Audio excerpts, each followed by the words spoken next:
Qual o cenário que você quer construir para não cair nas estatísticas da mortalidade de empresas?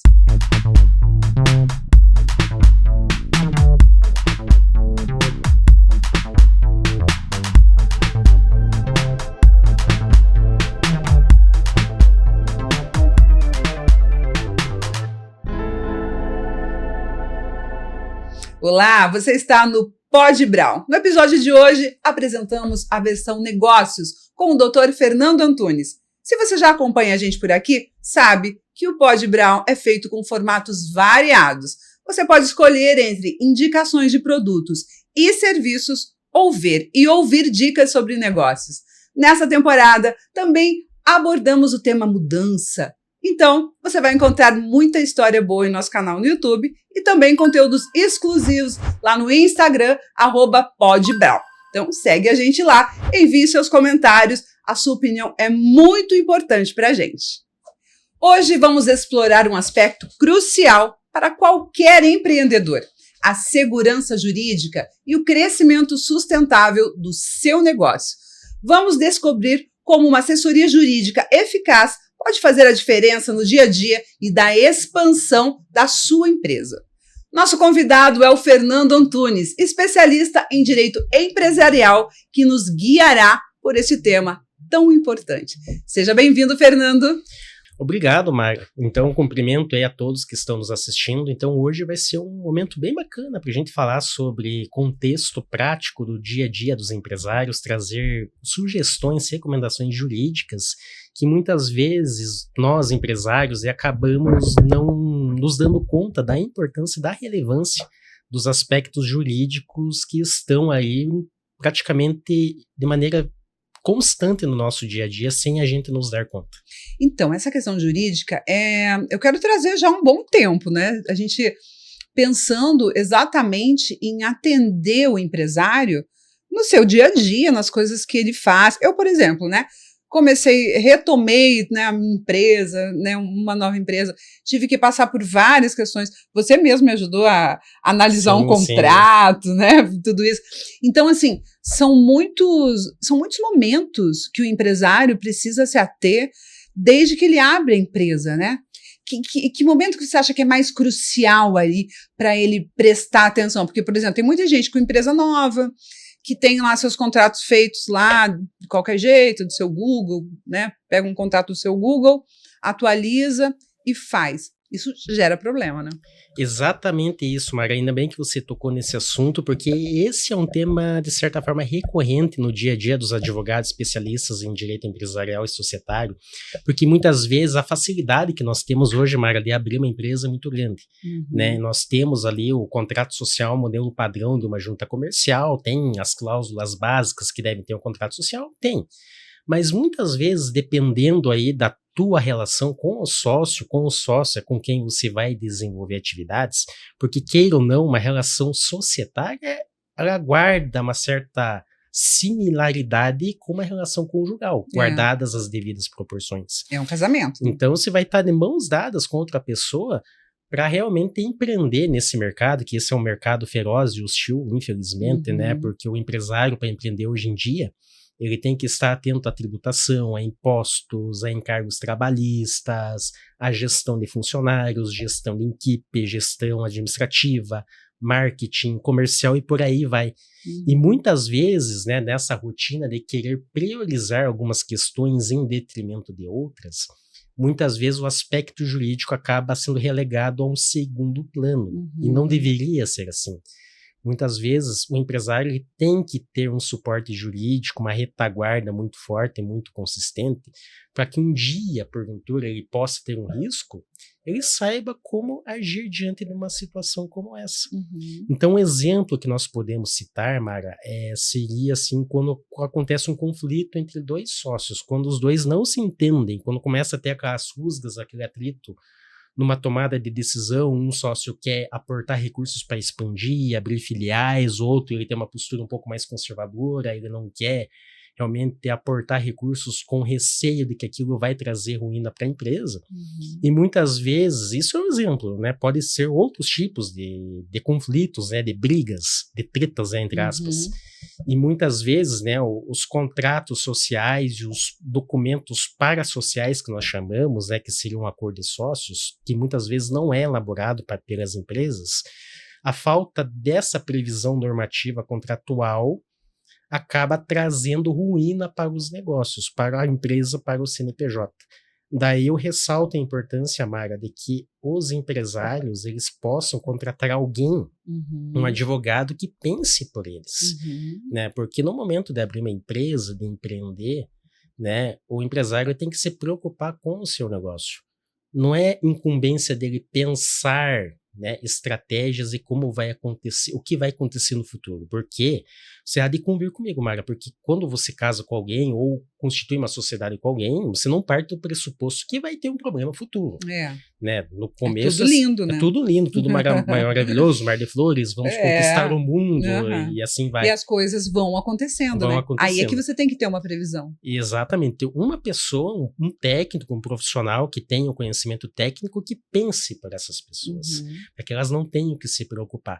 Né? Um advogado que realmente saiba entender, né, o real contexto da empresa, o perfil pessoal de cada um dos sócios, para que a partir desse mapeamento ele faça o melhor trabalho possível, um trabalho de compliance que a gente chama, um trabalho preventivo, e que ele possa vislumbrar situações futuras, caso elas venham a acontecer, né, a gente tem essas regras previamente definidas de como resolver esses conflitos.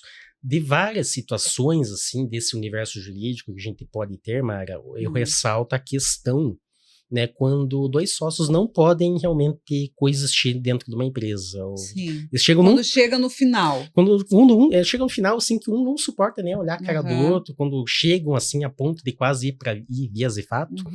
Então, é possível estabelecer regras, né, de um sócio ofertar, vender a sua participação societária para o outro, ou comprar a participação do outro, né. Então, eles podem ter um advogado apenas, vendo isso, ou eles precisam de cada um ter um advogado? Pode ter também, a gente pode prever cada um tem o seu advogado, a gente pode prever um período de trégua também, para que realmente eles possam pensar num possível consenso.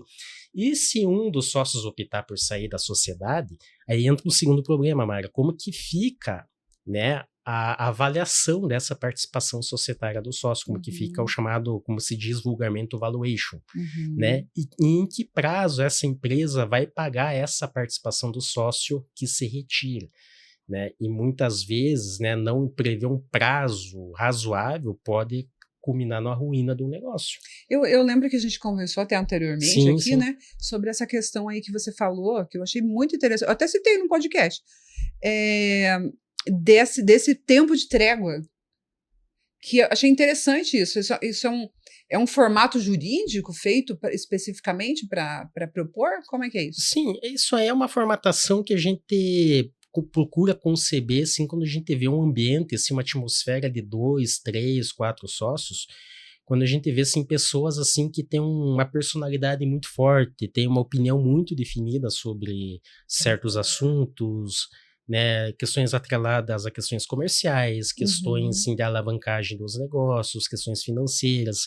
Então, quando a gente percebe, quando há sócios dentro de uma empresa que tem, assim, uma visão muito definida de certas coisas, quando a gente vê que há um risco futuro de atrito, de problemas, mas a gente entende que realmente a gente pode amenizar, né, um eventual transtorno, um eventual problema que isso pode gerar para a empresa.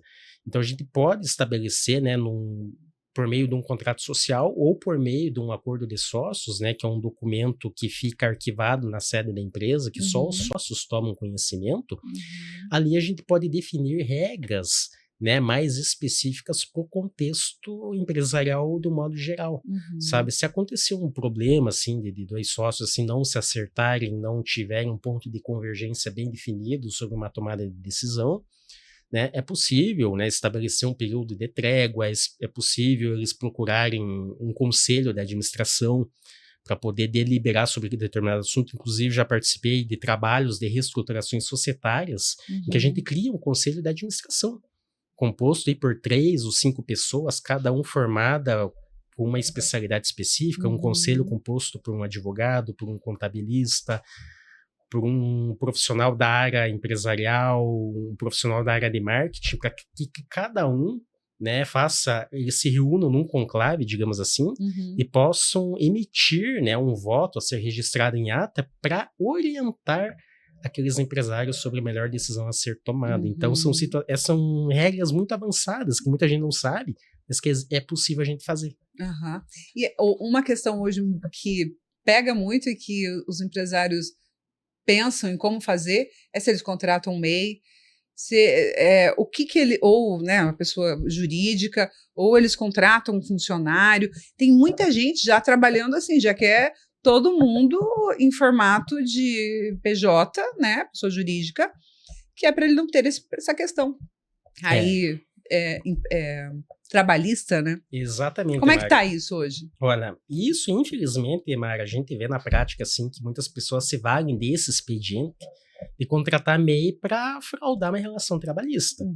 Né? A gente sabe que a contratação de um funcionário sob o regime CLT, ele traz muitos encargos, né? O funcionário tem que pagar previdência, pagar FGTS, pagar 13º e por aí vai.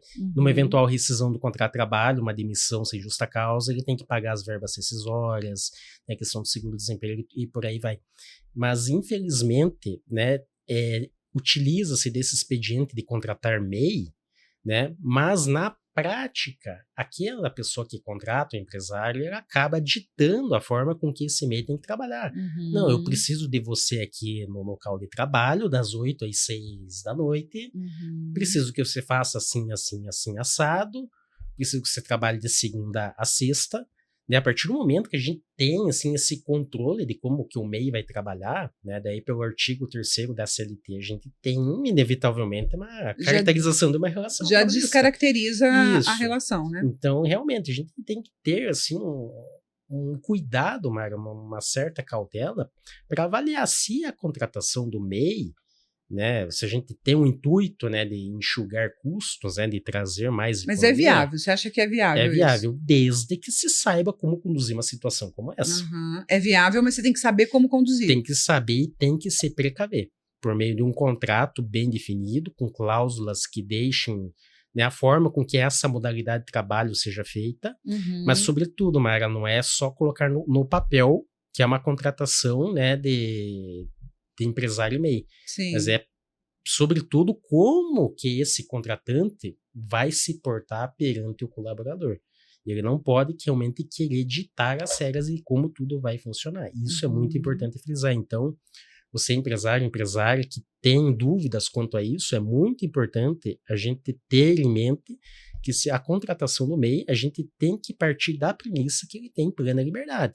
Ele vai fazer o horário dele, vai fazer da forma dele o trabalho, vai ser feito um acordo com o pagamento da remuneração que ele vai receber mensalmente, ou por cada serviço que for prestado, e que ele vai ter autonomia para prestar serviço para outras pessoas. Então, e que isso fique muito claro. Né? Agora, se você precisa de alguém que fique constantemente na sede da tua empresa, que precisa de alguém que tenha uma expertise, uma habilidade que você não vê em qualquer outra pessoa, em qualquer outro funcionário. Se você precisa de alguém que fique habitualmente no recinto do trabalho, aí não contratar por MEI é muito arriscado. É arriscado, né? Aí convém mais contratar pelo CLT e recolher os valores pertinentes. Até sabe que isso é uma coisa que eu observava quando eu fazia assessoria de comunicação para algumas empresas. Eu fiz para uma empresa que logo de cara assim ela teve um problema trabalhista. Aí a gente foi dar uma olhada, assim, né? Porque eu fiz uma assessoria pensando interna também, pensando em tudo, encontrando os profissionais para ajudá-la, né? Que até encontrei uma advogada que pudesse ajudá-la. E ela tinha uns contratos desses aí que eu falei, meio Google, meio lá, não sei quem fez. E aí o que acontece? A pessoa encontrou uma brecha ali no contrato, né? E aí, a partir daí, ela teve uma ação trabalhista, mas ela alterou todos os outros contratos, né? Já se precavendo. Isso é uma coisa que acontece muito, né? Acontece. Então, vez ou outra, nos deparamos, né, com contratos assim absurdos. Às vezes é uma verdadeira coxa de retalhos, né? Às vezes com Ctrl+C, Ctrl+V de 3 modelos de contratos disponibilizados do Google. simplesmente copia e cola, As pessoas troca os só nomes, alteram. acham que aquilo ali é suficiente, né? E realmente não se deve subestimar um auxílio jurídico para que você possa elaborar um contrato verdadeiramente seguro, né? Um contrato que garanta garantias, né? Que estabeleça, né, formas de você se precaver para não ter riscos futuros desnecessários. Já nessa assessoria jurídica, a gente vindo para assessoria jurídica, quais áreas você acha que são mais importantes, que são necessárias? Então, as pessoas estão assistindo, os empresários, e eles trabalham em determinadas áreas. Que área que você acha que é mais importante? Olha, no meu ponto de vista, Mara, existe um tripé jurídico que realmente é a viga mestra dos empresários e que representa um calcanhar de Aquiles para quem empreende. Então, a assessoria empresarial propriamente dita, né, que envolve os contratos, que envolve recuperação de crédito, que envolve planejamento sucessório, proteção patrimonial, os aspectos trabalhistas, tá? Realmente, como que a gente vai orientar o empresário a lidar adequadamente com questões trabalhistas, fazer um trabalho de compliance, estabelecer um código de conduta, estabelecer um canal de reportar denúncias de irregularidades, né? Estabelecer regras de como os colaboradores devem se portar no recinto do trabalho. É muito importante o empresário fazer esse compliance trabalhista. E o terceiro ramo jurídico, que é muito importante para o empresário, é o tributário. Realmente ele pensar em estratégias, né, para fazer a chamada elisão fiscal, né? Não é evasão, que é um ato ilícito, não é fraudar a lei. Como é que é essa elisão A fiscal? elisão nada mais é que um trabalho de um advogado que vai estudar as leis que se aplicam, né, aos impostos que os empresários pagam e ver possíveis ilegalidades que possam estar sendo cometidas assim no recolhimento desses tributos. Então, muitas vezes é possível, né, dentro de uma análise, de um estudo preliminar, ver que os empresários eles recolheram impostos a maior. E muitas vezes, administrativamente, perante a Receita Federal, é possível o resgate desses valores dos últimos 5 anos. Né? Nós temos as teses do STF e do STJ que respaldam também, muitas vezes, a recuperação de valores pagos indevidamente. Então, toda essa análise global abrangente, Mara, eu digo assim que é importante um advogado que esteja atento, né, às atualidades do direito, ao que vem decidindo os tribunais, para que a gente tenha assim condições de dar um respaldo ao empresário, para como ele deve se portar na prática diante das variadas situações que ele pode vivenciar. Então, o empresário, assim como ele tem que ter um contador muito atencioso, muito zeloso no cuidado das questões contábeis, no cuidado da folha de pagamentos e pagamento de impostos, assim como ele tem que ser zeloso com alguém que vai cuidar do departamento comercial, de alguém que vai cuidar do marketing, alguém que vai cuidar da gestão de equipe, o empresário ele tem que ter também o advogado que pense por ele nos problemas jurídicos que ele possa ter. Ele tem que ter, digamos assim, um braço, uma cabeça pensante para que o empresário ele fique focado no core business, para que ele não fique sobrecarregado de tamanhas preocupações. E a gente vê, infelizmente, empresários que realmente acham que tem ali a expertise jurídica, assinam contratos muitas vezes sem ler, ou às vezes lê, entende que aquele termo, que aquela expressão, que aquela frase é favorável a ele, muitas vezes não é. Ele está assinando, às vezes, a própria armadilha que ele vai cair no futuro, às vezes achando que o advogado é desnecessário, quando na verdade é muito pelo contrário, o advogado é muito relevante, né, especialmente para que ele possa decodificar muitas vezes aquela linguagem meio chata de contrato, aquelas armadilhas que ficam nas entrelinhas, na nota de rodapé, aquele texto assim, digamos, maroto que fica ali, que a gente passa despercebido, mas por um advogado atencioso a gente vê armadilhas. Então é importante que os empresários tenham essa cautela. Por falar em armadilhas, quais são as armadilhas mais perigosas que os empresários acabam entrando por não pensar em antecipar questões jurídicas? A gente vê em questões assim de processos societários, com fusões e aquisições, compra de participação societária de outro. Então, muitas vezes são utilizados os termos em inglês, né, em documentos que, muitas vezes, os documentos que antecedem a formalização do contrato, né, que a gente fala, o memorando de entendimentos, né, o contrato preliminar, e muitas vezes ali um exemplo que vem agora, né, uma cláusula de block, por exemplo. Suponhamos aí que você é empresário, você tem uma expertise num determinado ramo científico e uma empresa quer te oferecer uma participação societária para que você entregue em contrapartida aquele conhecimento técnico para desenvolver um programa, um software. Mas daí, às vezes, você vai assinar um contrato, tem uma cláusula de block, de lockout, né, que proíbe você sair da empresa, da sociedade por um período lá de 5 anos. E, porventura, você entra nessa sociedade e você vê que aquilo não tem futuro, que aquilo não vai ter, né, uma viabilidade de negócio muito boa e você se arrepende. Mas você assinou um documento falando que você se compromete a ficar por um período tal, e se você sair, se desligar dessa empresa, você tem que pagar uma multa, um pênalti previsto nesse documento. E muitas vezes isso acaba passando despercebido numa leitura muito apressada, e até mesmo por desconhecimento dessas expressões que estão no uso comum de quem está no dia a dia do contexto das operações societárias. Já estamos quase aqui no nosso tempo, né? A nossa versão negócios, ela é mais enxuta para a gente ir cirurgicamente aonde a gente quer, né? E o que você poderia nos passar para a gente encerrar? Para a gente trazer uma orientação para os empresários, algum lembrete necessário, algo que você acha que seja importante? Eu ressalto, então, que os empresários eles procurem realmente ter o conhecimento não só das competências indispensáveis, como departamento comercial, como questões de gestão, de administração, questões assim que liguem ao dia a dia, ao dinamismo da atividade empresarial, mas que não subestimem, né, a importância de uma assessoria jurídica, né, contratar um advogado que seja da sua confiança, um advogado, né, que realmente possa entregar aquilo que o empresário espera, né, em termos de segurança, em termos de assertividade. Então é importante ter esse rapport, digamos assim, entre o empresário e o advogado, para que exista uma sinergia, que exista uma comunicação harmônica.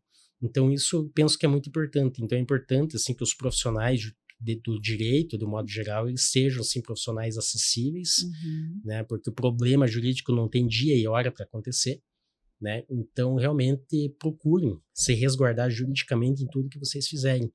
E o pontapé inicial de um cuidado jurídico começa, como nós falamos no começo, né, no momento da abertura de uma sociedade. É importante a gente pensar em como a gente vai estruturar as questões contratuais, especialmente o contrato social, para que a gente possa delinear, para que a gente possa definir, né, de antemão, possíveis soluções para problemas que possam vir hipoteticamente a acontecer. E que seja um advogado, um terceiro, né, que pense por esses empresários para que eles não tenham essa preocupação. Muito bem. Obrigada pelas suas orientações. Eu que agradeço, Mayra. E são muitas dúvidas, né? Eu vou até abrir uma caixinha aí de perguntas para vocês mandarem suas perguntas, suas dúvidas, se você estiver vendo pelo YouTube, se você estiver ouvindo pelo Spotify, vendo um corte aí pelo Instagram. Então, faz contato com a gente que a gente vai responder, né? Você responde as perguntas e a gente traz aqui. Sim, ficamos à disposição. Deixo o meu Instagram à disposição, Fernando Antunes Advocacia. E o meu e-mail também, contato@fernandoantunesadvocacia. Então, nos acompanhe nas nossas redes sociais. Nós temos muito conteúdo informativo para esclarecer eventuais dúvidas. E mesmo assim, caso tenha outros tipos de dúvidas e quiser contatar o nosso escritório, nós ficamos à disposição pelos canais mencionados. Obrigada, Fernando, pela tua participação. E você, se você tiver dúvidas, já sabe, né? Manda pra gente, se você precisar de alguma coisa diferente. Nós estaremos colocando algumas pílulas jurídicas aí, você vai acompanhar também no Instagram, também no YouTube. Vai lá, se inscreve no nosso canal no YouTube, ativa o sininho se você ainda não é inscrito, que a gente faz tudo aqui com muito cuidado, com muito... como é que eu posso falar? De uma forma cirúrgica mesmo, para que você receba o conteúdo de qualidade. Então, @podbrown, segue a gente no Instagram, a gente tem também o nosso site, www.mariabrown.com.br, lá tem um mix de tudo que a gente produz, e eu só te agradeço pela sua companhia aqui no Pod Brown Versão Negócios. Tchau!